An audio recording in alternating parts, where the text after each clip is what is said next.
So hello again, and welcome to our next presentation by Sheena Swemmer. So I will quickly introduce her before she will start with her presentation. Sheena Swemmer is the head of the gender department at the Center for Applied Legal Studies, which is a human rights NGO at the University of Witwatersrand in South Africa.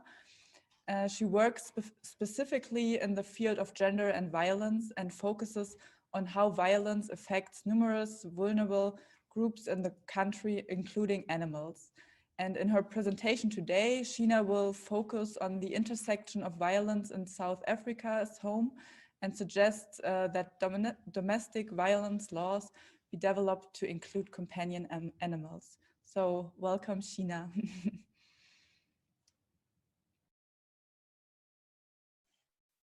Thank you so much. Yeah, thank you, and hello from a hot, sweaty South Africa today.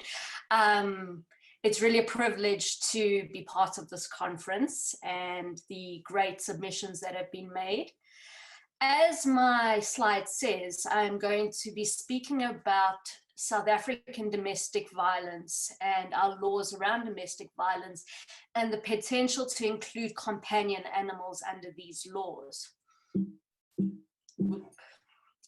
There we go. So by way of introduction, I really have to set out for you the current gender violence landscape in South Africa. South Africa in the past year has seen a series of violent crimes against both women and children. For example, just in the past month at the university I work at, a student was stabbed to death by her boyfriend.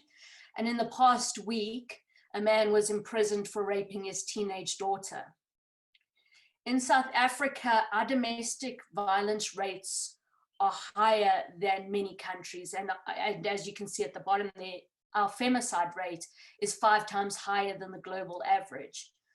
So as an example of this, every 4 out of 10 women that are divorced or separated from their partners in the country admit to being abused. And in South Africa at this point, or according to the latest study, a woman dies every 8 hours in South Africa because of femicide. We also have high rates of child mortality, and these are often linked to violence in the home. So you're probably asking what this actually has to do with an animal law conference or an animal rights conference. And the thing is that studies show that there's an intersection of violence in the home when it comes to women, children, and companion animals. I'd like to point out that I focus specifically on women and heterosexual relationships, but there's definitely evidence to support that violence is occurring in multiple forms of relationships. The main focus is my PhD is on heterosexual relationships in South Africa. So from here, I really want to go on to what I want to discuss today, or the roadmap for discussion. So the first thing I'm going to explain to you is what's called a triad of violence. Then I'm going to move on to current laws in our country, and then the potential avenues for change. So the triad of violence, or as it's also known in the world is as the link, is really showing that in domestic violence situations, we have 3 victims, or we can have 3 victims. And this is the woman in the relationship, the children, and the companion animals. So studies show there's this intersection. Asioni, in his study on domestic violence shelters, interviewed women at these shelters, and 74% of them reported to have had a companion animal in the last 12 months. Of these women who reported to having animals, 71% of these women reported that their intimate partner threatened violence or committed violence against the companion animal during that time. In Australia, it was found that there's a significantly higher rate of partner companion animal abuse by other family members in these violent families than compared to non-violent families. And children from violent families were reported by their mothers to have witnessed and committed significantly higher levels of animal abuse than children from non-violent families. Just to emphasize this intersection of violence that occurs within the home, a woman's partner who had threatened her companion animal was 5 times more likely to belong to the intimate partner violence group. Children in families where violence was reported by the mothers, the children I've pointed out this one, sorry. Logistic regression analysis revealed for the whole, for the group as a whole, that a woman whose partner had threatened the companion animal was 5 times more likely to belong to the intimate partner group. I see I've doubled these. So what we really see from this is where we have cases where there's a perpetrator of domestic violence, usually a man against a woman, we also see that there can be violence against children in the home, which is often, we often see that in studies, and people often acknowledge this, but they don't often acknowledge that there can also be violence against the companion animal. So you have one perpetrator, and then you have these multiple these multiple victims in the home.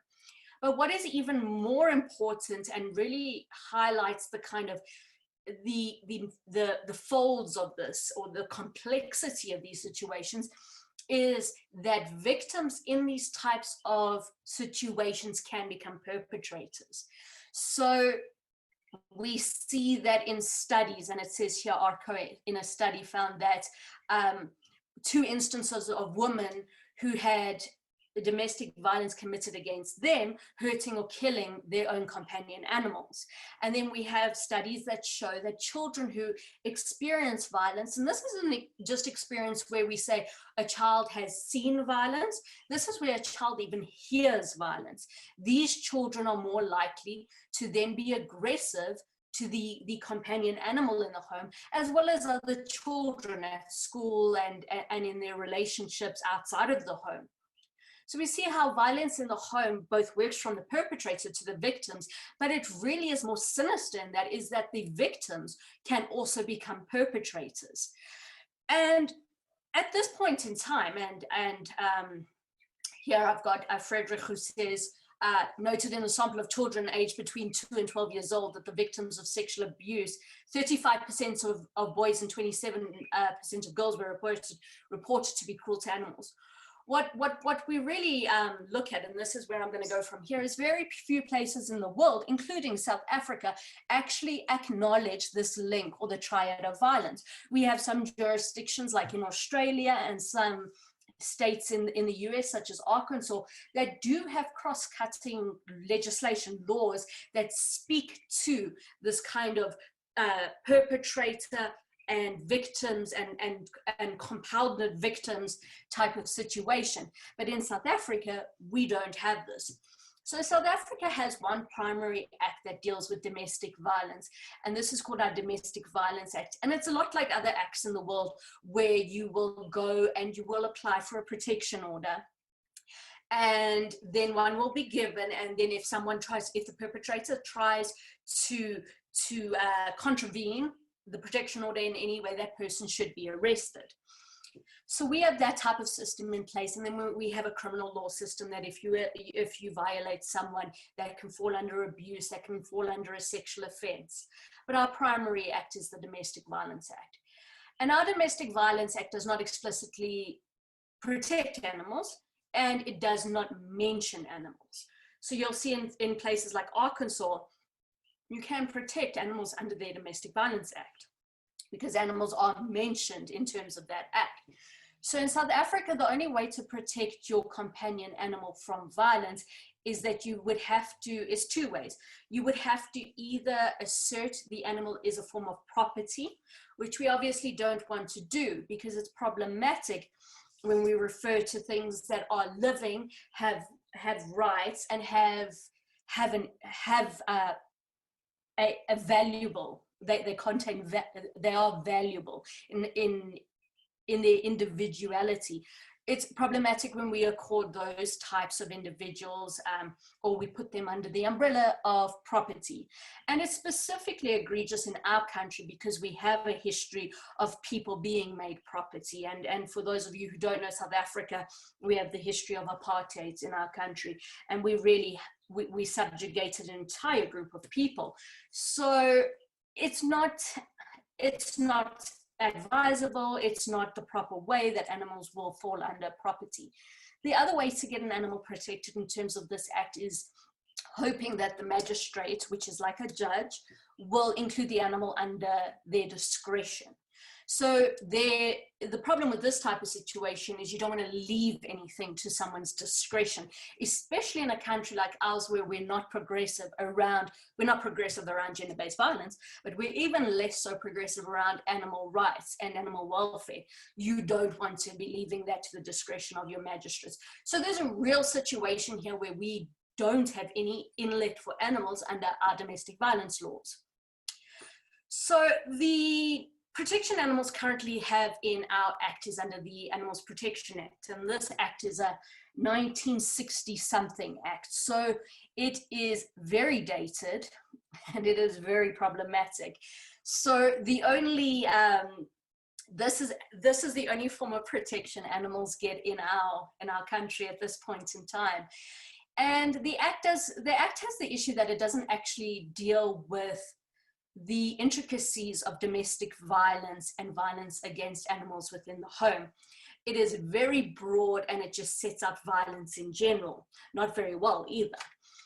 So it doesn't really acknowledge that there can be the multiple perpetrators, but also there are other victims in the home other than the animal.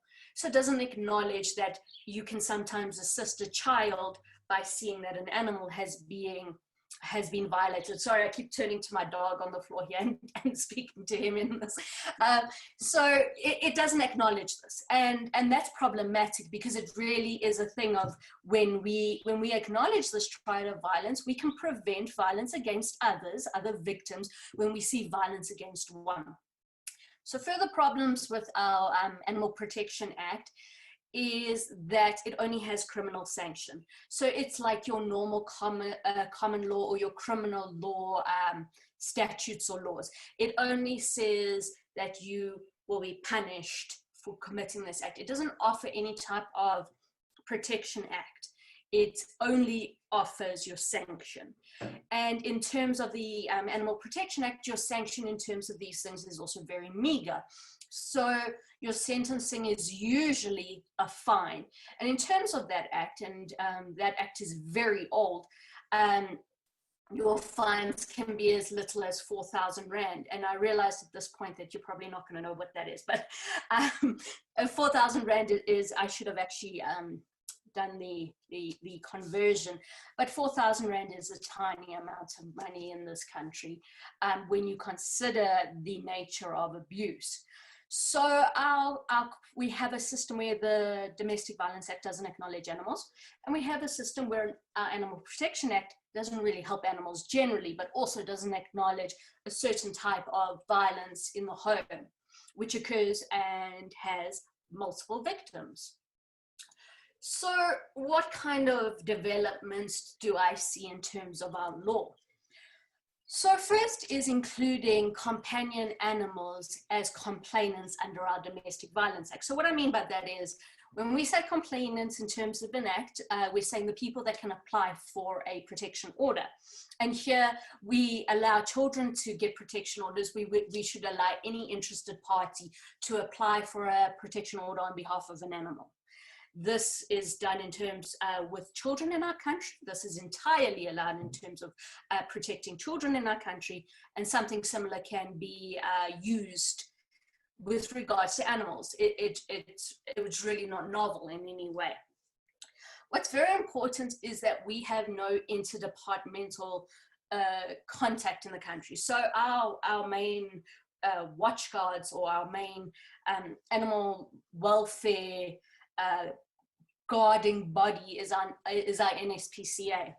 Our NSPCA does not or our NSPCA doesn't liaise with what we call here is our Department of Social Development, which deals with violence against women and children. There's no communication between the two because there's no acknowledgement that in the home you can have both companion animals that are being violated as well as women and children. So I want to push for the development of this line of communication, that when you have an investigator from the NSPCA going onto a property and seeing that an animal, a pet animal or a companion animal has been violated, they should be advising our DSD to go and check on the children and the women in this household.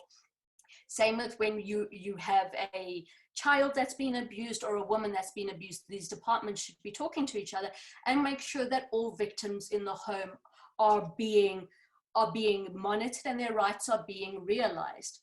And when we acknowledge this intersection, there is a likelihood that there could be more than one victim in the situation. And then what we have in South Africa is we have a Sexual Offences Act and we have a Children's Act.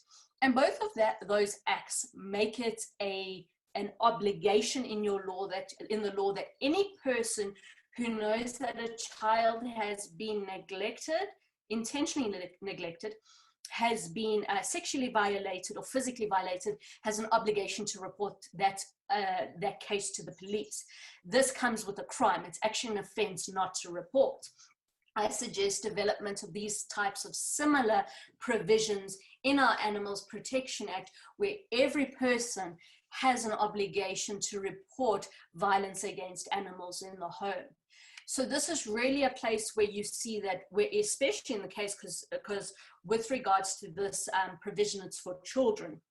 We don't have it with regards to adults in the country, and that's an entire debate on itself, because you would need to consider the autonomy of adults. But with regards to children, our law acknowledges the lack or the limitation of autonomy with regards to children and the specific vulnerability of them. I suggest a replication of that in terms of animals, because animals definitely have less autonomy than children. We know this. So it only makes sense for us to be developing the laws in that kind of direction. Finally, what I suggest that we have is we develop is something that we have a Children's Act, as I've just said, in the country, and the Children's Act covers everything to do with the welfare and the rights of children. Our Animal Protection Act is supposed to be something like that, but I suggest that we have an Animal Protection Act that covers everything similar to the Children's Act. We have a children's court. We should have an animals court in the magistrate's district to deal with the various offenses that occur in relation to animals. So you look at our Children's Act as an act that is very specifically there to protect a vulnerable group. We need a replicating act that considers animals in and of their own, and really sets out provisions that are specific to them in realizing their interests. So that's kind of the way that I see South African law developing, or hopefully developing in the future, to acknowledge not only the victims of domestic violence as women, but also acknowledging the victims of domestic violence as being children and animals. And hopefully at some point we can really target and decrease the high rate of gender-based violence in our country, but also the high rate of animal abuse in our country. Thank you so much. Thank you, Sheena, for bringing up this very important topic. Let me just see if we already got some questions. Maybe we have to give the attendees some time to type in some more questions. Oh, but we already have some. So the first question for you would be, you said children from violent families are more likely to show violent behavior against animals. Where and how to interact to interrupt the triad of violence?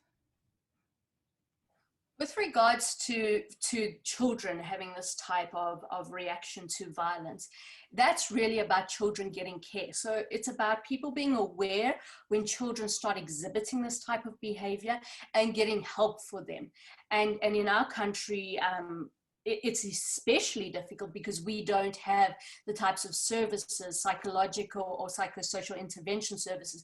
But this is really what you want to have, is that people become aware that violating animals, especially when you're a child, can lead. And I'm not saying that either violation is worse. I'm not saying, oh no, it's going to lead to you violating humans. No, the animal is already bad enough. But you really need referral systems for psychosocial support. Unfortunately, in our country, it's difficult because we have a very poor system at this point. Okay, there's one more question. How could we bring forward the working together of the different departments so that violence against children will automatically lead to investigations into animal abuse? So it's difficult, and I mean, it's difficult in the different jurisdictions. In South Africa, under our constitution, we have a provision about cooperative governance, and it's actually a duty in terms of our country for government departments to liaise with each other. I mean, it's very difficult. It's first about letting the country or the jurisdiction you're in, the lawmakers, know that this is a thing before you can even get to the integrative approach. And I think that's where we are in our country. Is I don't think people, our legislature is even aware of it as an issue. But you really need a cooperative governance, and you need policies that are, I think when you have studies that support these types of things and you push for these types of things, there's advocacy around it, you can start to get the kind of legislative amendments or policy guidelines around these types of things. Okay, thank you. And there's another question now. Hasn't Namibia enacted a law including the link between animal cruelty and domestic violence? I wouldn't be able to answer about Namibia. Namibia is just above us. It's a country to the left of us. Not that I know of. I recently had done some research trying to see if there was any other countries or jurisdictions that were acknowledging the link, at least in the global south. And I could be corrected, but I haven't found any in relation to this. I have to say, Africa generally, we haven't got progressive animal rights laws at all. So moving towards something that acknowledges this intersection is unlikely at this point.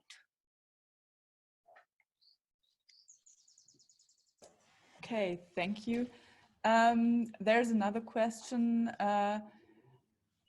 I'm in South Africa and really commend this presentation. It's a huge challenge around the world. It is a good advocacy and lobbying tool for animal rights work as well, would you say? Oh, I think that's a question. In other words, if we stand for animals, we can make a real difference for other vulnerable members of our society as well. So it's kind of a win-win situation. The more we link the rights of human and the rights of animals. So entirely, and I think we look at this especially in our country, because someone had actually spoken about it, is the kind of intersection and the intersection of vulnerable individuals. And it's a win-win situation. No one is going to lose with everybody rising to the top, including animals. And there's and if you look at works of Josephine Donovan, or even if you look at Peter Singer, there is this allusion to how other groups have been treated in the past. And in South Africa, as I've said in my presentation, we have a very visceral, we have a visceral history of how oppressed groups have been treated, and how no other vulnerable group should be treated like that in the future. We can just take it from our racist past and see what problematic outcomes come from the kind of subjugation of any specific group in this country specifically.